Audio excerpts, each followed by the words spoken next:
Assalamualaikum warahmatullahi wabarakatuh. Halo semuanya, salam kenal.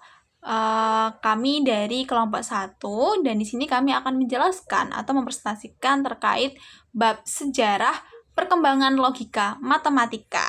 Sebelumnya Pak Dedi mohon maaf karena kami nge-tag video ini secara mandiri atau daring, maka dari itu kami tidak bisa berkumpul bersama menjelaskan secara bersamaan dalam satu tag video.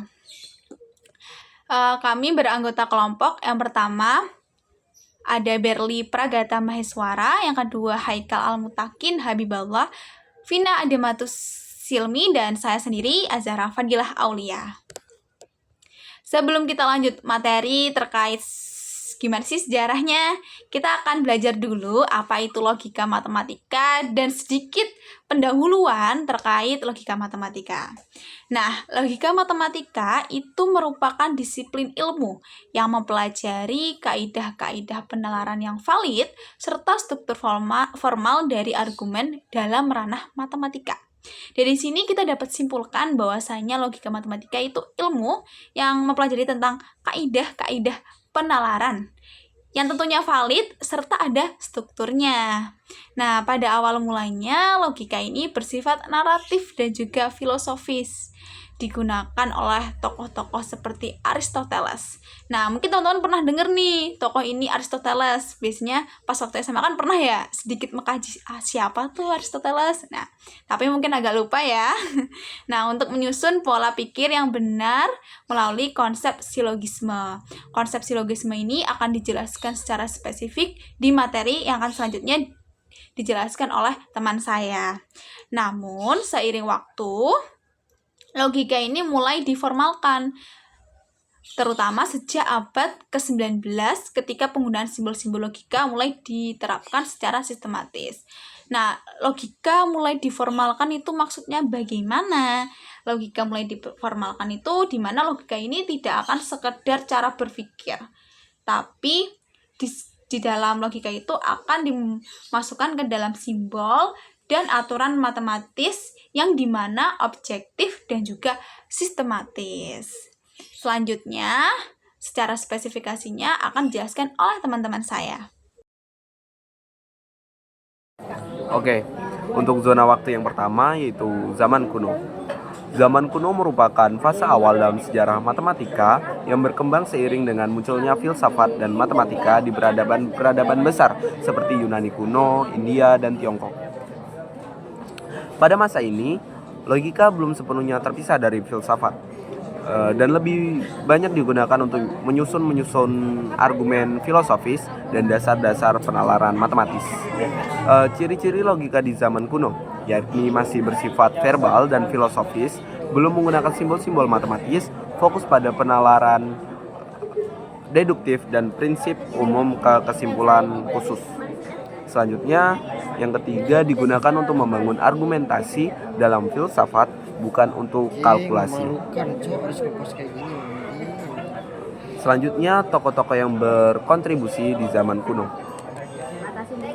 Yang pertama, Aristoteles pada tahun 384 sampai 322 sebelum Masehi. Yang kedua ada Euclid sekitar tahun 300 sebelum Masehi. Dan yang ketiga Panini sekitar abad ke-5 sebelum Masehi. Dan yang terakhir ada Mozi dan logika Meisme dari Tiongkok.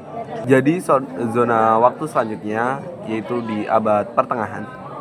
Logika pada abad pertengahan juga dikenal sebagai logika skolastik. Secara umum berarti bentuk logika Aristoteles yang dikembangkan di abad pertengahan pada zona Eropa selama kira-kira periode 1200 sampai 1600 Masehi. Logika mulai berkembang pesat pada universitas-universitas di Eropa, terutama Paris dan Oxford. Logika menjadi salah satu bagian dari trivium, gramatika, retorika, dan logika, fondasi pendidikan tinggi saat itu. Para pemikir skolastik menggunakan logika untuk membangun argumen dalam teologi dan filsafat. Selanjutnya, ciri-ciri logika pada abad pertengahan. Yang pertama, fokus pada hubungan logis antar posisi dan mengembangkan kaidah intervensi yang sah. Kemudian mulai dikenal pembahasannya tentang kemungkinan, keharusan, dan waktu dalam struktur logika.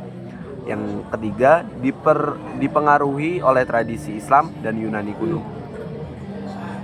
Jadi zaman dulu itu pada zaman abad pertengahan, Yunani dan Arab itu sangat overpower karena Arab sudah memasuki zaman keemasannya. Ada tokoh-tokoh abad pertengahan, tokoh-tokoh yang berkontribusi pada abad pertengahan. Yang pertama adalah Peter Abelard. Ia hidup pada tahun 1079 hingga 1142. Abelard dikenal karena menyusun sistem logika proposisional dan sering membahas kontradiksi dalam argumen. Salah satu karyanya yang terkenal berjudul Sic et Non atau Ya dan Tidak, di mana ia menggunakan metode dialektika untuk menguji kebenaran suatu argumen. Tokoh kedua adalah William of Ockham, yang hidup antara tahun 1287 hingga 1347. Ia mengembangkan teori konsekuensi logis yang terkenal dengan prinsip yang disebut Occam Razor, yaitu prinsip kesederhanaan dalam teori. Intinya, jangan memperbanyak asumsi yang nggak diperluin gitu. Ia juga menolak realisme ekstrim dan memperkenalkan logika term yang lebih analitik. Tokoh ketiga adalah Thomas Aquinas, seorang filsuf dan teolog besar yang hidup antara tahun 1225 sampai 1274. Thomas Aquinas menggunakan logika untuk menggunakan argumen-argumen teologis dan metafisika. Ia mencoba menyatukan pemikiran filsafat Aristoteles dengan ajaran agama Kristen, sehingga pemikiran logika dapat digunakan untuk memahami iman dengan cara yang rasional. Abad 17 dan 18. Memasuki abad ini, Eropa mengalami masa transisi yang sangat penting dalam sejarah logika. Periode ini disebut sebagai awal modern. Pada masa ini, pemikiran rasional dan ilmiah mulai berkembang pesat. Eropa memasuki era baru dengan menekankan pentingnya rasio dan metode ilmiah dalam mencari kebenaran. Logika yang sebelumnya sangat dipengaruhi oleh corak skolastik Aristoteles mulai ditinggalkan. Sebagai gantinya, muncul pendekatan baru yang lebih matematis dan sistematis. Hal ini menjadi fondasi bagi berkembangnya logika simbolik modern yang akan semakin pesat pada abad ke-19. Ciri-ciri logika pada masa ini antara lain peralihan dari logika silogistik klasik menuju pendekatan simbolik. Selain itu, logika tidak lagi hanya membahas silogisme semata, tetapi mulai diarahkan pada bentuk-bentuk formal yang dapat dimodelkan secara matematis. Inilah yang menjadi dasar berkembangnya logika modern yang kita kenal sekarang. Tokoh-tokoh abad 17-18. Tokoh pertamanya ini ada Gottfried Wilhelm Leibniz, yang hidup dari tahun 1646 sampai 1716.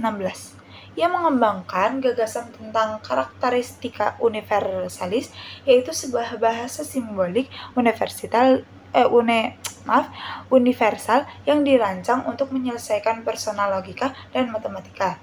Selain itu, Leibniz juga memperkenalkan konsep kalkulus reflektif yang kemudian menjadi dasar bagi perkembangan logika modern.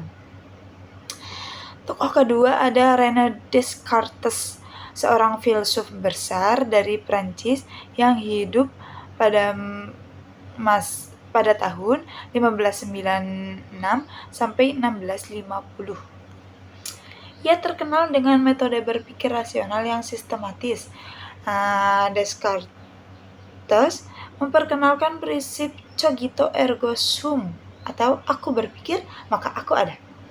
Prinsip ini menekankan bahwa berpikir secara rasional adalah dasar utama dalam mencari kebenaran. Metode rasionalitas memberi pengaruh besar dalam perkembangan ilmu pengetahuan, filsafat, dan logika modern. Tokoh ketiga ada Christian Wolff. Hidup antara tahun 1679 sampai 1754. Wolff berperan penting dalam menyebarkan dan mempopulerkan filsafat rasionalisme ala Leibniz. Ia menyusun logika dengan gaya yang sangat sistematis sehingga lebih mudah dipahami dan dipelajari. Melalui karyanya, logika berkembang menjadi disiplin ilmu yang lebih terstruktur di era modern. Oke, selanjutnya ada abad ke-19. Inilah masa awal kemunculan logika matematika sebagai disiplin yang berdiri sendiri, ditandai oleh upaya sistematis untuk memformalkan penalaran logis, menyimpulkan pernyataan, serta membangun sistem aksioma. Era ini menjadi fondasi kokoh bagi lahirnya logika simbolik dan teori-teori logika yang akan berkembang hingga zaman digital modern. Ciri-ciri logika pada abad ke-19 antara lain mulai diekspresikan melalui simbol-simbol dan notasi formal, tidak lagi sepenuhnya berada dalam ranah filsafat, dan munculnya logika aljabar dan logika prediksi. Adapun tokoh-tokoh yang berkontribusi di abad ke-18 antara lain Gottlob Frege pada tahun 1848 hingga 1925, ada juga Augustus de Morgan sekitar tahun 1806 hingga 1871. Lalu ada Charles Sanders Peirce pada tahun 1839 hingga 1914, dan yang terakhir di sini ada Gottlob Frege pada tahun 1848 hingga 1925. Tentunya ada banyak lagi tokoh yang berperan penting dalam kontribusi di abad ke-19, namun mungkin nama-nama ini yang paling mencolok. Selanjutnya akan dijelaskan oleh teman saya. Di sini saya akan menjelaskan tentang perkembangan logika matematika pada awal abad ke-20. Awal abad ke-20 merupakan masa penting dalam perkembangan logika matematika. Pada saat itu, perkembangan logika matematika sedang mencari fondasi yang kokoh agar terbebas dari kontradiksi. Sebelumnya, di akhir abad ke-19 muncul paradoks dalam teori himpunan. Contoh, paradoks Russell yang menimbulkan keraguan tentang konsistensi matematika. Maka, para ahli logika mencoba membangun sistem yang lebih formal dan ketat. Di sini ada beberapa ciri-ciri perkembangan logika matematika pada awal abad ke-20, yaitu semua pernyataan matematika ditulis dalam simbol formal agar bebas dari ambiguitas. Terus, logika mulai terkait-erat dengan perkembangan teknologi komputasi. Selanjutnya, tokoh-tokoh yang berkontribusi di awal abad ke-20 yaitu David Hilbert, Gödel, Bertrand Russell, Emil Post, Alan Turing, dan Albert Tarski. Dari beberapa tokoh-tokoh yang berkontribusi, saya akan menjelaskan kontribusi salah satu dari mereka, yaitu kontribusi dari Albert Tarski, yaitu dia mengembangkan teori kebenaran semantik dan logika model, merumuskan definisi formal tentang kebenaran dalam bahasa formasi. Selanjutnya kita ke abad 20 pertengahan. Di abad 20 pertengahan ini fokus pada teori komputasi dan batasan formal, sistem logika, perkembangan mesin komputasi dan hubungan logika dengan ilmu komputer. Logika matematika makin banyak digunakan di luar filsafat, terutama dalam informatika. Di abad ke-20 ini logika matematika terus digunakan sehingga sampai ke luar filsafat, terutama dalam informatika. Ya, terus ciri-ciri logika pada abad 20 pertengahan yaitu semakin erat dengan ilmu komputer atau teoritis, muncul penerapan logika dalam basis data, kecerdasan buatan, dan verifikasi perangkat keras atau lunak. Beberapa tokoh yang berkontribusi pada abad 20 pertengahan yaitu Emil Post, Alan Shepard, dan Alan Turing. Alan Shepard berkontribusi bahwasannya mengembangkan lambda kalkulus, dasar penting dalam teori komputasi dan bahasa pemrograman. Dan yang terakhir yaitu abad 20 akhir. Pada abad 20 akhir, logika matematika bergeser dari fokus pada fondasi dan keterbatasan sistem formal menjadi alat praktis dalam ilmu komputer, AI, dan teknologi. Di sini, di abad ke-20 ini, terjadi pergeseran dari tadinya mencari fondasi untuk bebas dari kontradiksi dan keterbatasan situasi menjadi alat praktis dalam ilmu komputer, AI, dan teknologi. Ciri-ciri logika pada abad 20 akhir yaitu logika semakin multidisipliner, dipakai dalam AI, filsafat, dan kognitif. Fokus besar pada verifikasi formal, yaitu software and hardware safety, kecerdasan buatan atau AI, dan machine learning. Muncul minat pada logika probabilistik dan logika kuantum. Tokoh-tokoh yang berkontribusi di abad 20 akhir sampai sekarang yaitu Moss Faraday, Leslie Valiant, Thomas Hales, dan Permanentine Love. Thomas Hales berkontribusi bahwasanya memakai computer assisted proof dalam pembuktian Kepler conjecture. Nah, kurang lebih seperti itu ya terkait penjelasan sejarah perkembangan logika matematika. Kurang lebihnya dari kami, apabila ada salah, kurang dari materi yang telah kami sampaikan, mohon maaf. Terima kasih juga kepada Pak Dedi dan juga teman-teman yang telah mendengarkan dan belajar bersama dengan kami.